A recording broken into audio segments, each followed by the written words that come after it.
Welcome to the Mbanda Soccer Channel family. Don't forget to subscribe and press the bell icon to be the first to get the latest news from Mbanda Soccer Channel. Mfundo Vilakazi, who will be leaving Kaizer Chiefs.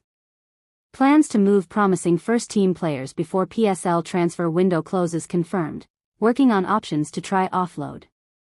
Kaizer Chiefs have splashed cash on new players and signed some for free as they prepare for what could be a long and grueling 2025-26 season. However, the Naturena-based Giants are now looking to trim down their big squad to make it more manageable. Chiefs have big squad. Amakhosi have been one of the busiest clubs in the ongoing South African winter transfer window, having signed 11 new players. This has increased the number of players in the club's squad to almost 40, with the team set to compete in 4 competitions this season, including the CAF Confederation Cup. Nabi keen to offload youngsters.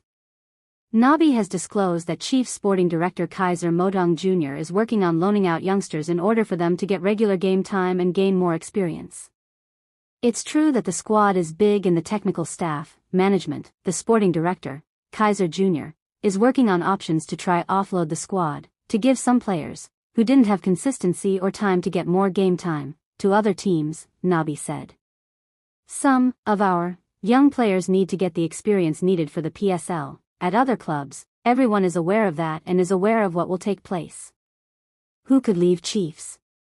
Samkelo Zwane has fallen out of favor this season, and the 23-year-old midfielder's agent, Mike Macob, said no decision had been taken when asked if the player could leave on loan.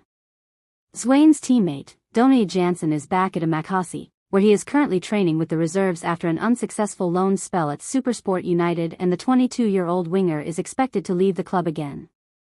Meanwhile, Wandile Duba's game time is likely to be reduced following the arrival of fellow strikers God's Power Ighodaro and Kanias Amayo, with the 21-year-old also competing. Soweto Derby, historic cup final showdown awaits as Pirates and Chiefs clash again. Departing Orlando Pirates coach Jose Rivero is targeting his 6th trophy from 6 finals in South African soccer. His Kaizer Chiefs counterpart Nasreddine Nabi is out to end the team's run of going 10 years without a major trophy. The Soweto Derby is one of Africa's marquee sports fixtures, capturing the attention of young and old, sports fanatics and casual observers. When Orlando Pirates play Kaizer Chiefs, South Africans are absorbed for 90 minutes, enthralled by 2 of the country's most well-supported soccer clubs. However, it does not always live up to expectations.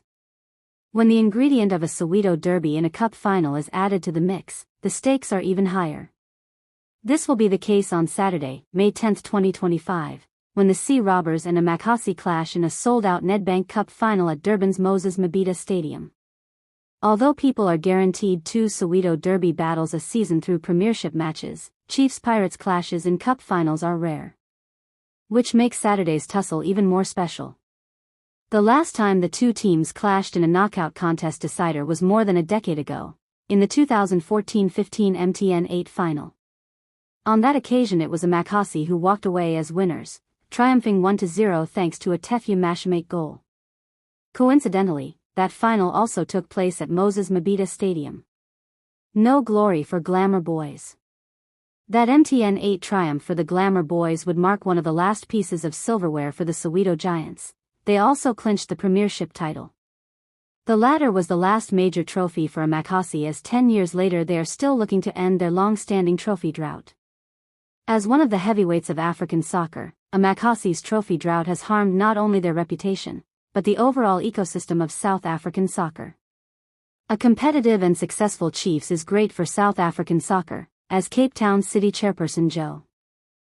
Orlando Pirates coach Jose Rivero is not entertaining any talk of personal glory as his side prepares to face Kaizer Chiefs in the Nedbank Cup final at Moses Mabhida Stadium on Saturday.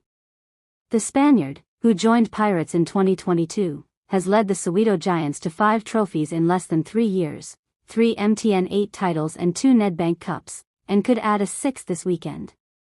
A win would also make it 3 Nedbank Cup titles in a row under his leadership, an unprecedented feat in South African football.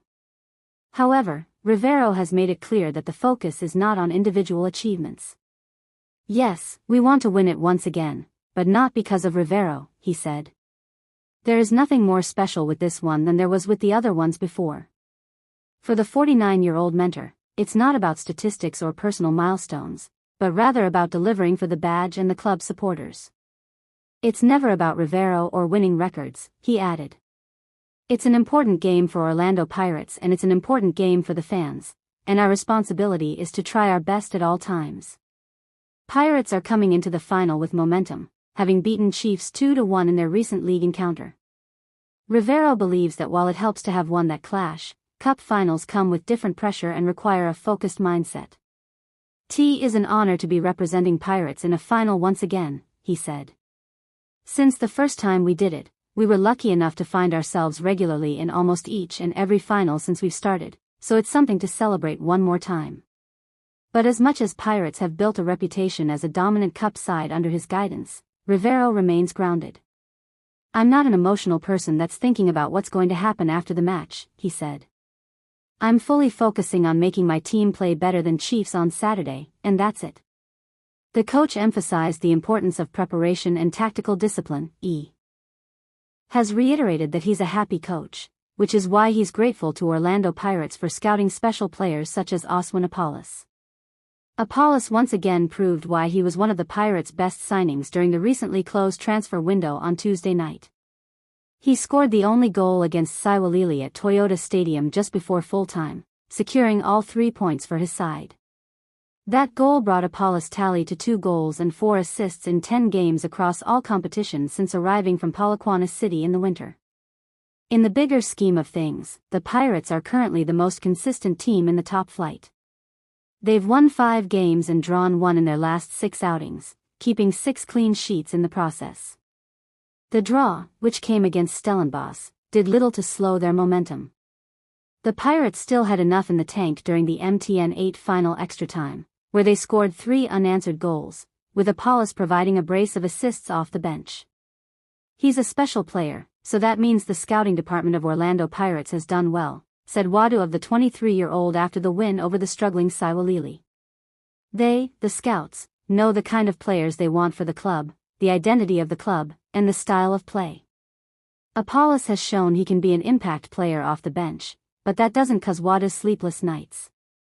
He believes he can manage his squad effectively amid the hectic schedule. It's very important to have good management skills when you have such players, especially when you're competing in so many competitions," Wadu explained. "So, it was part of the plan to start him on the bench because we wanted to rest him. He had played all the previous games. It's not easy for a coach because you always want to play your best players. But at the same time, you have to consider eventualities such as injuries. We don't want injuries because we have a very long season ahead. When we